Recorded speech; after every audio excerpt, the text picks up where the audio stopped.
Depois de anos de um conflito que só se intensificou, a invasão da Ucrânia pela Rússia levantou uma pergunta que não quer calar. Afinal, quem está realmente ganhando essa guerra? Para tentar responder isso, a gente vai mergulhar nos fatos e nos dados mais recentes.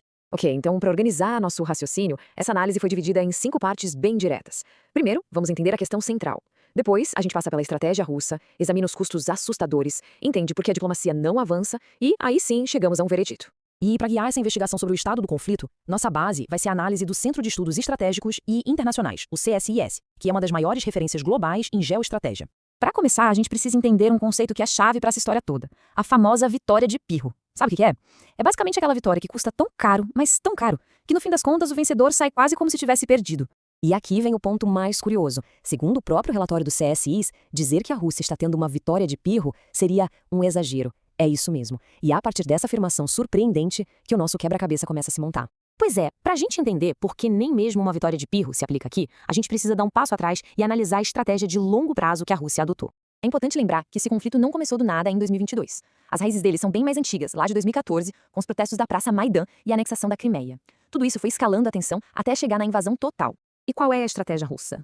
Bem, ela está usando uma tática clássica do seu manual, a guerra de atrito. A ideia é simples: vencer pelo cansaço. Desgastar o inimigo aos poucos, apostando que seus próprios recursos e sua capacidade de aguentar Uma filmagem divulgada olha, pela essa não é 59ª uma tática Brigada nova de pra eles, Infantaria muito pelo Motorizada contrário. das É um Forças padrão Armadas histórico. da A Ucrânia Rússia usou isso por sequenciou esta séculos pra derrotar semana a invasores. tensão É uma da estratégia guerra que em tempo transforma suas real. desvantagens aparentes, como Soldados um território ucranianos gigante e um em inverno Humvee brutal, de em fabricação verdadeiras americana vantagens estratégicas. avançam com o Mas qual é o veículo custo durante a real de aplicar essa contraofensiva estratégia em às pleno forças século russas. XXI? É aqui que os números Em entram, e eles determinado pintam um momento, quadro, o sinceramente, comandante chocante ordena o do preço que desembarque do Moscou está grupo, pagando. que desce Primeiro, e atirando. mais importante, custo humano para a Rússia. A estimativa é de quase 1.200.000 baixas. É um número gigantesco, sem paralelo para qualquer grande potência desde a Segunda Guerra Mundial. E em troca de um custo humano tão alto, quais são os ganhos no terreno? O Em veículo algumas das segue frentes em mais meio ao importantes, combate o até avanço que médio passa por diário uma é de mina. 70 metros. Uma luta brutal, metro a metro. Para colocar em perspectiva, durante todo o ano de 2024, a ofensiva A russa explosão conseguiu toma tirar menos conta de do interior 1% do território Humvee. ucraniano. Um ganho mínimo em troca de um custo humano. E como a gente Apesar viu, da é violência da gigantesco. explosão, E essa os desproporção militares nas perdas é não gritante. sofreram Para cada nenhum baixa do lado ferimento ucraniano, grave. a Rússia chega a perder 2,5. É um número que deixa muito claro o nível de desgaste, principalmente pro lado russo. Então, o ponto crucial é esse. Os custos absurdos no campo de batalha vêm acompanhados de uma economia de guerra que patina. O setor industrial está em declínio, o crescimento é mínimo e as sanções continuam pressionando. O cenário geral é de estagnação. Bem, diante de um custo tão alto, a pergunta lógica é: por que eles não chegam a um acordo? E isso nos leva direto para o atual impasse diplomático, um nó que parece simplesmente impossível de desatar.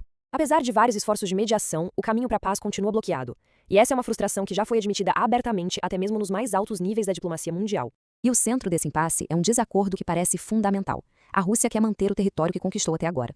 Já a Ucrânia se recusa a ceder formalmente qualquer parte do seu país. Por enquanto, são duas posições totalmente irreconciliáveis. Então, depois de analisar a estratégia, os custos e o impasse diplomático, a gente volta à pergunta inicial: quem está ganhando? Vamos ver o que os dados nos dizem no final das contas.